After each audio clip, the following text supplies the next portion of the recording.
September 12, 1942, 08:47 hours, North Atlantic, 340 miles west of Iceland. Kapitänleutnant Friedrich Weber peered through the periscope of U-507, his experienced eyes scanning the horizon in the pre-dawn darkness. What he saw made him freeze, then blank, then look again, certain his exhaustion was playing tricks on him. The horizon wasn't empty. It was full. 50 merchant vessels. 50. Stretching across the ocean like a steel city floating on water. The largest convoy Weber had ever seen in 3 years of Atlantic warfare. And at their center, a sight that made his blood run cold, ship after identical ship, each one a Liberty ship, emerging from American shipyards at a pace the German High Command had declared impossible. The German U-boat crews had been told American industrial capacity was exaggerated propaganda. They had been assured that sinking merchant ships faster than the Allies could build them would starve Britain into submission. But as Weber watched through his periscope that September morning, he realized with dawning horror that everything the Kriegsmarine had calculated was wrong. The Americans weren't just building ships. They were manufacturing victory, one welded hull at a time, at a speed that defied every principle of naval construction the Germans understood. What followed wasn't just a convoy battle. It was the moment German submariners realized they weren't fighting a war anymore. They were fighting an assembly line. The transformation of American shipbuilding began in the ashes of defeat, 9 months before Weber's periscope sighting. December 7, 1941. Pearl Harbor burned, and with it, any illusion that America could avoid industrial total war.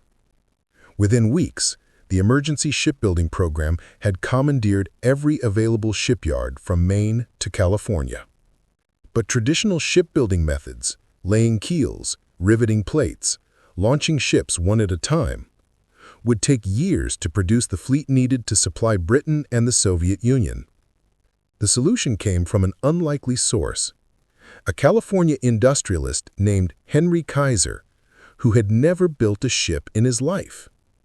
Kaiser had constructed dams and bridges using revolutionary prefabrication techniques. Now, he proposed applying the same principles to maritime construction. The Liberty ship design was adapted from a British tramp steamer, deliberately simplified for mass production. At 441 feet long and 56 feet wide, with a capacity of 10,000 tons, these vessels weren't elegant. They were functional.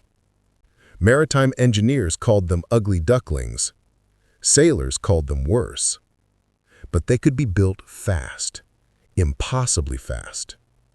Traditional shipbuilding took 8 to 12 months per vessel. Kaiser promised 70 days. The Maritime Commission thought he was insane. They approved the program anyway. Desperation breeds innovation. By March 1942, 18 shipyards across America were converting to Liberty ship production. The key was prefabrication. Instead of building ships piece by piece at the dock, entire sections, bow assemblies, stern sections, deck houses, engine rooms, were constructed inland in massive fabrication yards. Workers who had never seen the ocean welded hull plates in factories hundreds of miles from water.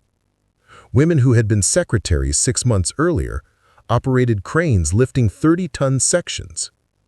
The average Liberty ship required 250,000 individual parts, 60,000 welded connections, and employed 1,500 workers per vessel.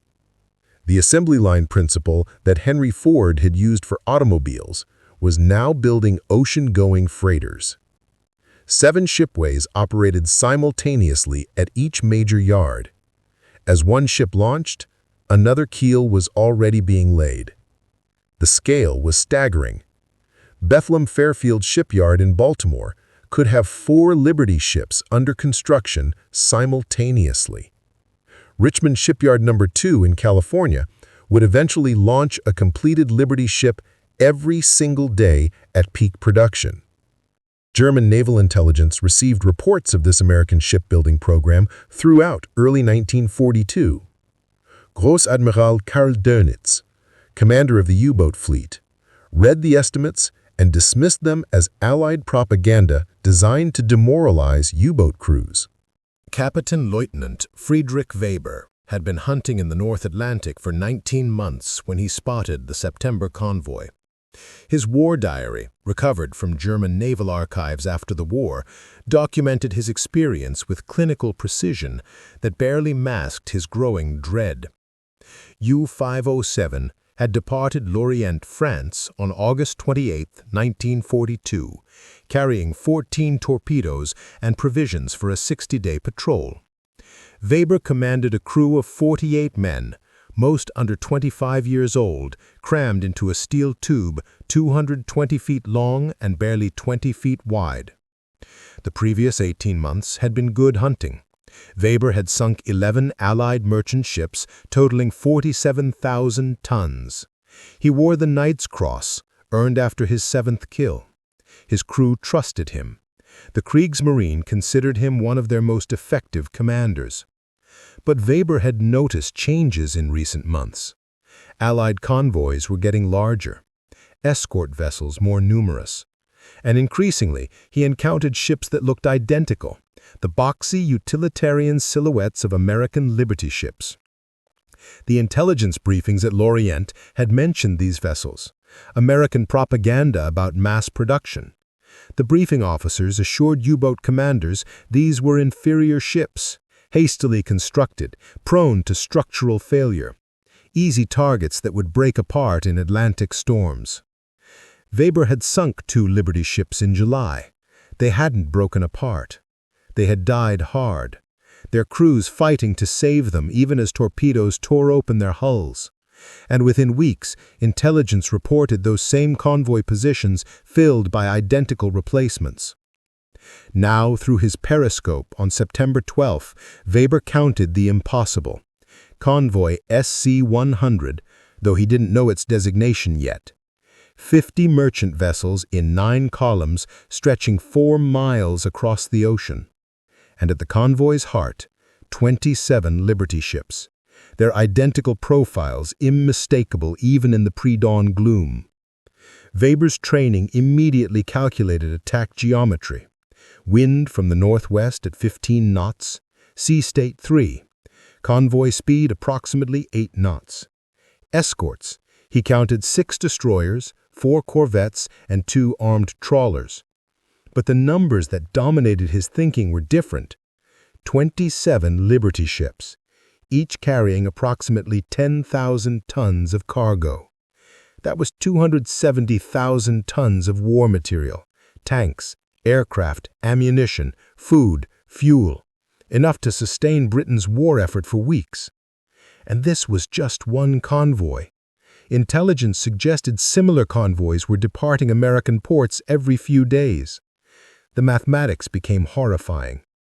If Americans could build ships this fast, if they could fill the Atlantic with convoys this large, then the entire U-boat strategy was obsolete.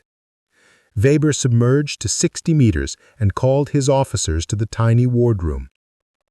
Oberleutnant Hans Gruber, his executive officer, studied the plotting table where they had marked the convoy's composition. 27 identical vessels, Gruber said quietly. The intelligence briefing said American mass production was propaganda. The intelligence briefings were wrong, Weber replied. He had fought in the Atlantic long enough to recognize when doctrine collided with reality. Signal Lorient. Report convoy size and composition. Request permission to attack.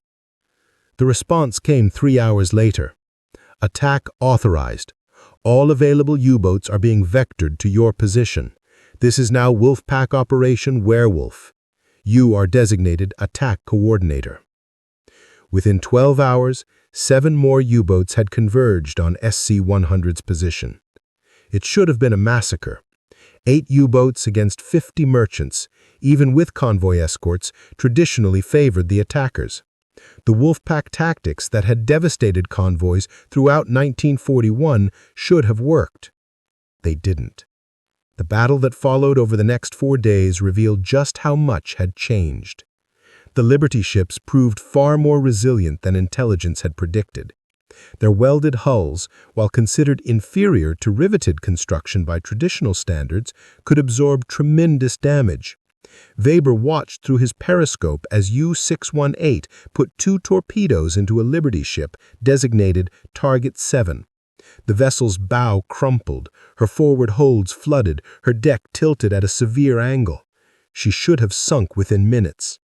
Instead, her crew fought for 6 hours to save her. Emergency pumps ran continuously, damage control parties shored bulkheads. The ship's armed guard, U.S. Navy gunners assigned to merchant vessels, kept firing at any U-boat that surfaced, forcing the submarines to remain submerged where their attack options were limited. Before we jump back in, tell us where you're tuning in from, and if this story touches you, make sure you're subscribed because tomorrow I've saved something extra special for you. Target 7 refused to die. For 6 agonizing hours, Weber watched the damaged Liberty ship fight for survival. Her crew deployed emergency buoyancy measures that German intelligence had never documented. Portable pumps, dozens of them, kept bilge water from overwhelming the forward compartments.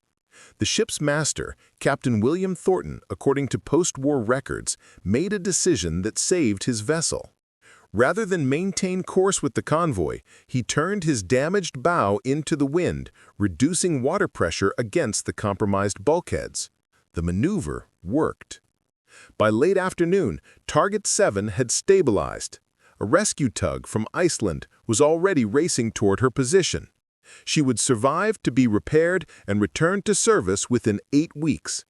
Weber noted in his war diary, enemy damage control capabilities exceed all previous assessments. The Wolfpack pressed the attack through September 13th and 14th. 8 U-boats fired 41 torpedoes at Convoy SC-100.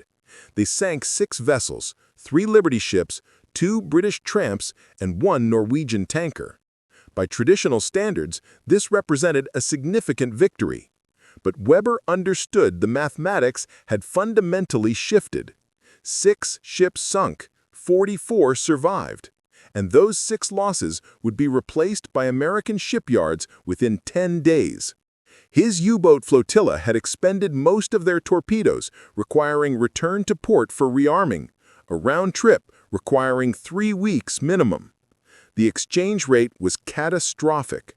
American shipyards were producing Liberty ships faster than U-boats could sink them, even during successful attacks. Weber radioed Lorient on September 15th. Convoy attack concluded. Recommend immediate strategic reassessment. Enemy replacement capacity exceeds attrition capabilities.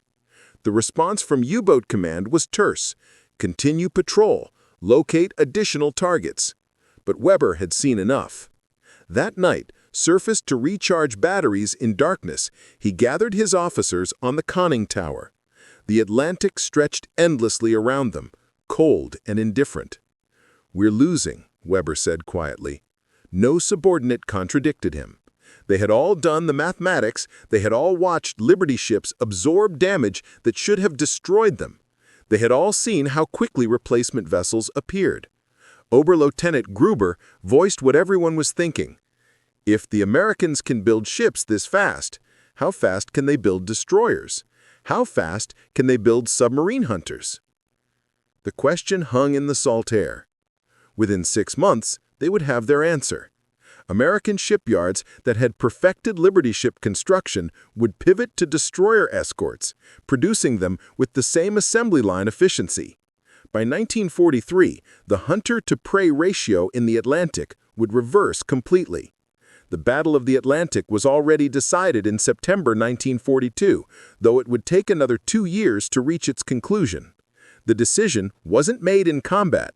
It was made in American shipyards, operating 24 hours a day, 7 days a week, launching vessels at a pace that made traditional naval warfare calculations obsolete.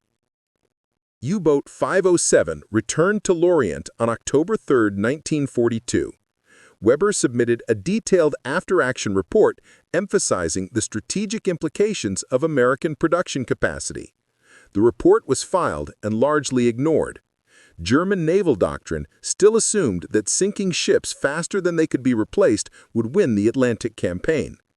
3 months later, U-boat 507 departed on her next patrol. She never returned. Depth charges from a British destroyer ended her war on January 13, 1943. Weber and his entire crew were lost. His final radio transmission, decoded by Allied intelligence after the war, reported sighting another large convoy, this one containing 38 Liberty ships. The pattern Weber had recognized was accelerating. By the end of 1942, American shipyards had delivered 597 Liberty ships. In 1943, they would deliver 1,422. The production rate had moved from impossible to incomprehensible. The strategic impact of Liberty ship production extended far beyond simple replacement tonnage. Each vessel represented a statement of industrial intent that German planners had failed to comprehend. The ships themselves were only the most visible component of a supply system that dwarfed anything previously attempted in military history. Richmond Shipyard No. 2 in California achieved what maritime experts had declared impossible. On November 12, 1942, they launched the Liberty ship SS Robert E. Peary just 4 days, 15 hours, and 30 minutes after laying her keel. The vessel was fully operational, engines tested, holds inspected, ready for cargo. This wasn't a publicity stunt with a hollow hull. The Robert E. Peary sailed to the Pacific Theater, made 6 round-trip voyages carrying war material to Australia and the Southwest Pacific, and served until the war's end. She proved that even the most accelerated Liberty ship construction produced seaworthy vessels. German naval intelligence received reports of the 4-day ship and dismissed it as propaganda. Their analysts calculated it was mathematically impossible to complete the required welding, install engines and equipment, and conduct sea trials in such a time frame. The analysts were correct about traditional shipbuilding. They were wrong about American industrial methods. The secret wasn't just prefabrication, it was total system integration.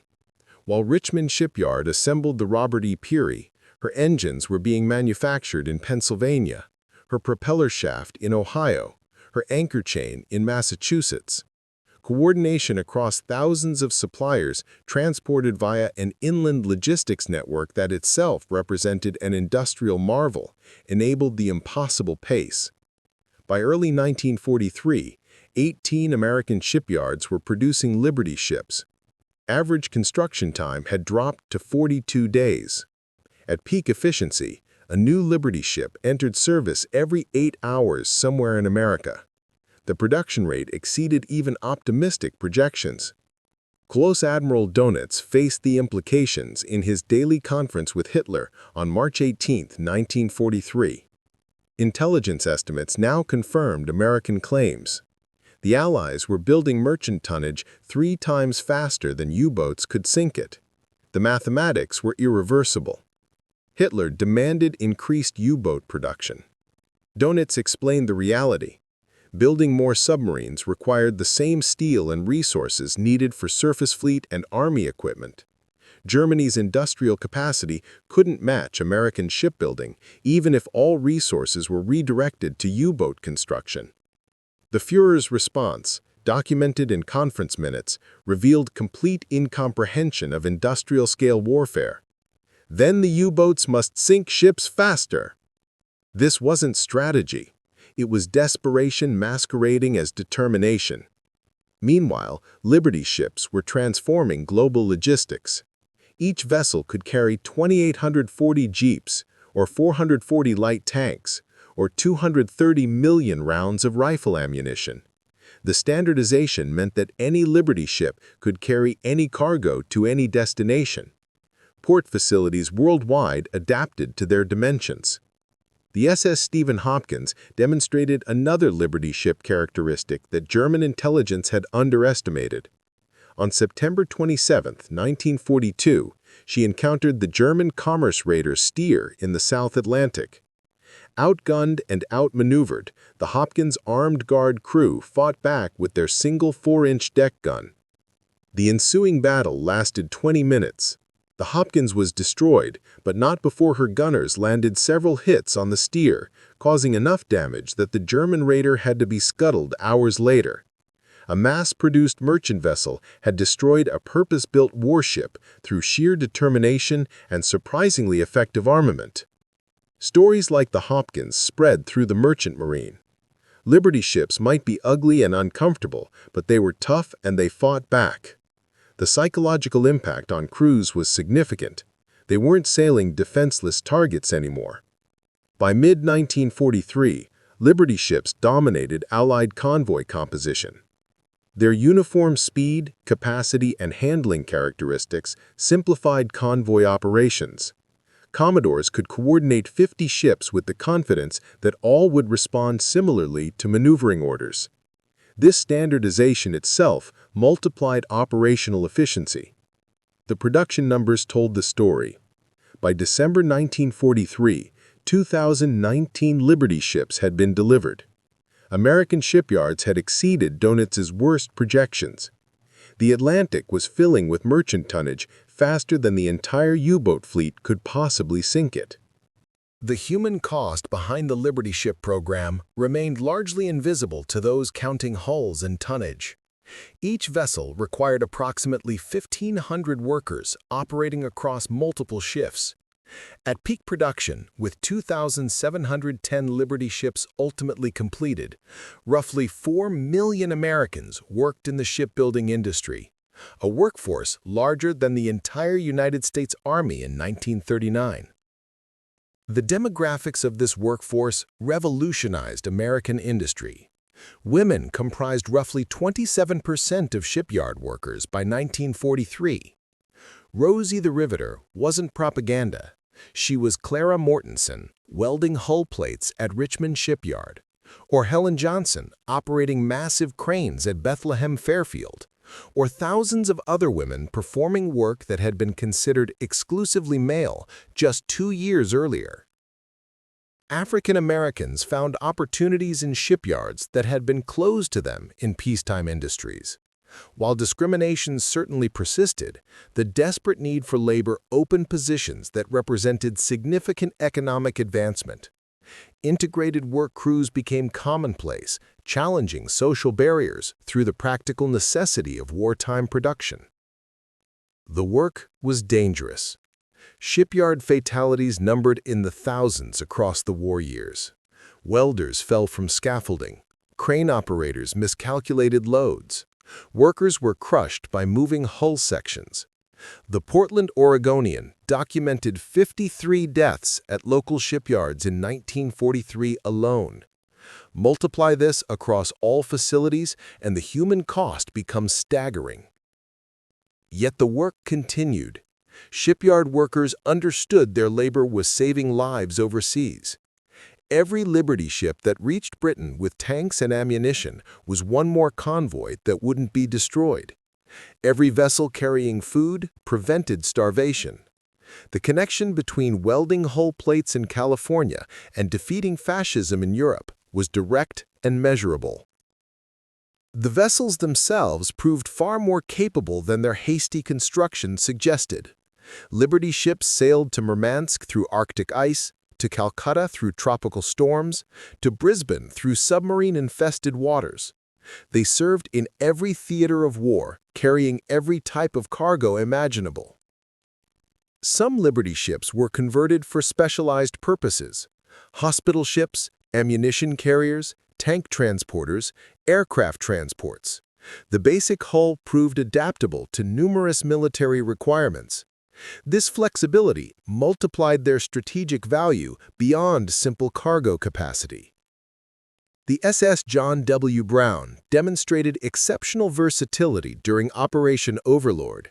She carried troops to Normandy on D-Day, then returned for vehicles and ammunition in subsequent crossings.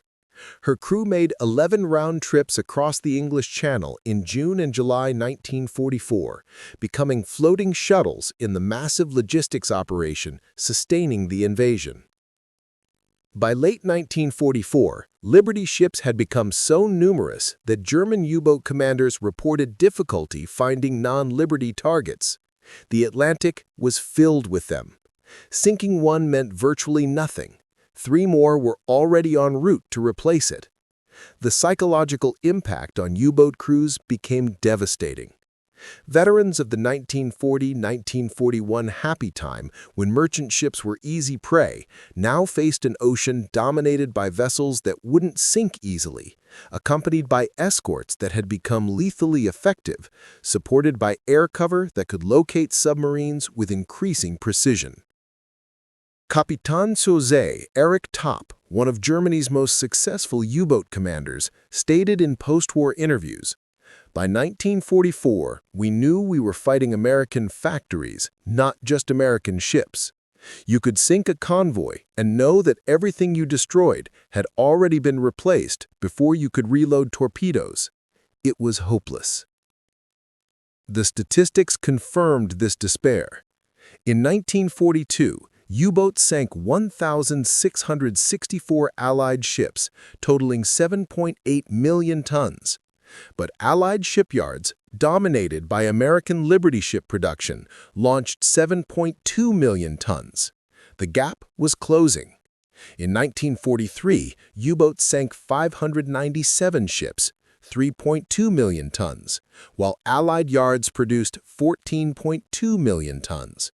The war was over mathematically, though the killing continued for another 2 years. The final accounting revealed the magnitude of American industrial achievement. 2,710 Liberty ships were built between 1941 and 1945. They carried 75% of all cargo shipped overseas during the war. Not one convoy with Liberty ships was ever turned back due to losses. The replacement rate always exceeded attrition. The Liberty ship program's impact extended beyond the Atlantic battlefield into fundamental transformation of post-war maritime commerce. The construction techniques developed under wartime pressure, welding instead of riveting, prefabrication instead of sequential assembly, standardization instead of custom design, became standard industry practice. Henry Kaiser's assembly line methods proved that ship construction times could be reduced by 75% without sacrificing seaworthiness. Traditional maritime establishments had resisted these innovations before the war, citing safety concerns and quality issues. The Liberty ships proved the traditionalists wrong through sheer volume of successful service. Of 2,710 Liberty ships built, 2,400 survived the war. This 88% survival rate, despite operating in the most dangerous maritime environment in history, validated the welded construction that conservative engineers had doubted. The ships had been designed for 5-year service lifespans. Many served for 20 years or more in post-war merchant fleets. The economic implications rippled through the post-war world. American shipyards that had perfected mass production techniques could undercut European shipbuilding prices by 40%. This advantage helped establish American dominance in commercial shipbuilding through the 1950s, fundamentally altering global maritime economics. Surplus Liberty ships became the foundation of post-war merchant marines worldwide. Greece, Norway, Britain, and dozens of other nations purchased Liberty ships at liquidation prices, creating instant commercial fleets. The SS Hellas Liberty, originally launched as SS Arthur M. Hulbert in 1943, sailed as a commercial freighter until 1979, 36 years of service from a vessel designed for 5. Some Liberty ships found unusual post-war careers. The SS Albert M. Bow became a floating grain elevator in Brazil. The SS Charles H. Cuggle was converted into an oceanographic research vessel. The SS John W. Brown and SS Jeremiah O'Brien were preserved as museum ships, the only operational Liberty ships remaining today. The strategic lessons learned from Liberty ship operations influenced Cold War planning. The ability to rapidly mobilize industrial production for military purposes became a cornerstone of American defense strategy. The concept that wars could be won through manufacturing capacity as much as battlefield tactics shaped military doctrine for decades. Soviet planners studied American shipbuilding methods extensively. Documentation captured after the Cold War revealed that Stalin ordered detailed analysis of Liberty ship production techniques. Soviet shipyards attempted to replicate American mass production methods with limited success. They lacked the integrated supply chain and decentralized industrial base that made American methods effective. The Liberty ship program also demonstrated the strategic value of standardization at unprecedented scale. Having 2,710 nearly identical vessels simplified logistics enormously. Spare parts were interchangeable, crews could transfer between ships with minimal retraining. Port facilities worldwide could be optimized for a single ship design.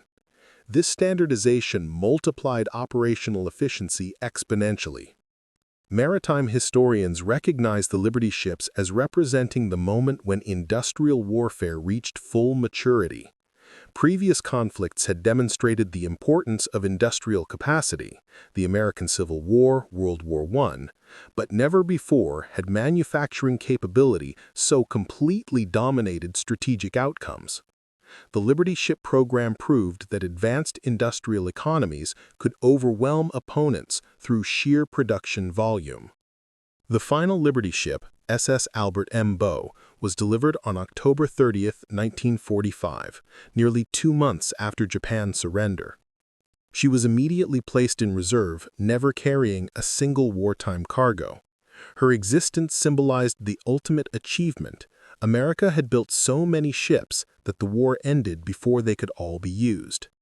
The economic cost had been immense, approximately $2 billion in 1940s currency, equivalent to roughly $35 billion today.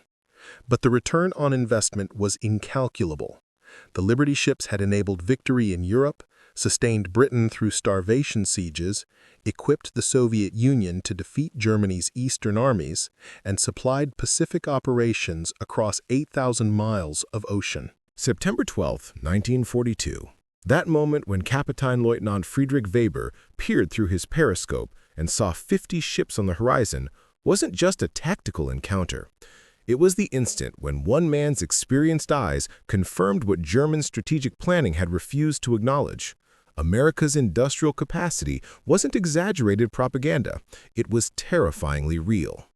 Weber's U-507 represented everything the Kriegsmarine had perfected: experienced crew, proven tactics, technological refinement through years of combat evolution. But against an opponent who could replace losses faster than they could be inflicted, expertise became irrelevant. The Germans were fighting battles. The Americans were operating factories. The Liberty ship program ultimately produced more than ships. It produced a strategic lesson that would echo through the remainder of the 20th century. In modern warfare between industrial powers, manufacturing capacity determines victory more certainly than battlefield courage. The bravest German submariners, the most skilled U-boat commanders, the most determined Nazi leadership, none of it mattered against an opponent who could launch a complete merchant vessel every 8 hours. The mathematical inevitability was brutal in its simplicity. Germany's entire shipbuilding capacity, even operating at maximum efficiency, could not produce vessels at 10% the rate of American Liberty ship construction. Add British and Canadian shipyards to the Allied total, and the gap became completely unbridgeable. German planners had gambled that American industrial claims were inflated. They lost that gamble catastrophically. The human cost of this industrial competition was measured in thousands of sailors on both sides. U-boat crews died at rates exceeding 70%, the highest casualty rate of any military service in World War II. Merchant mariners faced similar dangers, with American merchant marine casualties proportionately higher than any armed service except the Marine Corps. These men fought and died while industrial production determined the war's outcome regardless of their sacrifice. The Liberty ships themselves became something unexpected, symbols of democratic industrial power. These ships, built by workers who had been housewives, farmers, and factory hands 18 months earlier, defeated the submarine fleet of history's most militarized society. The ships were ugly, uncomfortable, and built by amateurs. They won, anyway, through sheer overwhelming numbers. 75 years after Weber's periscope sighting on that September morning in 1942, two Liberty ships remain operational. The SS John W. Brown and SS Jeremiah O'Brien. Both still sail occasionally, maintained by volunteer crews who preserve these vessels as floating monuments to industrial mobilization. Standing on their welded decks, you can still see the hasty construction marks, the functional simplicity, the complete absence of aesthetic consideration. These ships were built to win a war, not to be beautiful. They succeeded spectacularly. The 2,710 Liberty ships carried 75% of all cargo shipped overseas during World War II, roughly 227 million tons of material. They sustained Britain through starvation sieges, equipped Soviet armies that destroyed Nazi Germany, supplied Pacific operations across vast oceans, and enabled the Normandy invasion that liberated Europe. When Captain Lieutenant Weber saw those 50 ships on the horizon that September morning in 1942, he was witnessing the industrial future of warfare. Within 3 years, that future would produce nuclear weapons, jet aircraft, guided missiles, and electronic warfare systems. But none of these technological marvels would have reached their destinations without the ugly, utilitarian merchant ships that carried them across oceans faster than enemies could sink them. The Liberty ships proved a fundamental principle that remains valid today. In conflicts between industrial powers, the side that can produce and replace equipment faster will ultimately prevail, regardless of tactical brilliance or strategic genius on the battlefield. German U-boat commanders learned this lesson through defeat. American shipyard workers proved it through production. And 50 Liberty ships on the horizon delivered the message with unmistakable clarity. This war would be won not by the bravest warriors, but by the most productive factories. Up next, you've got 2 more standout stories right on your screen. If this one hit the mark, you won't want to pass these up. Just click and check them out. And don't forget to subscribe and turn on the notification bell so you don't miss any upload from us.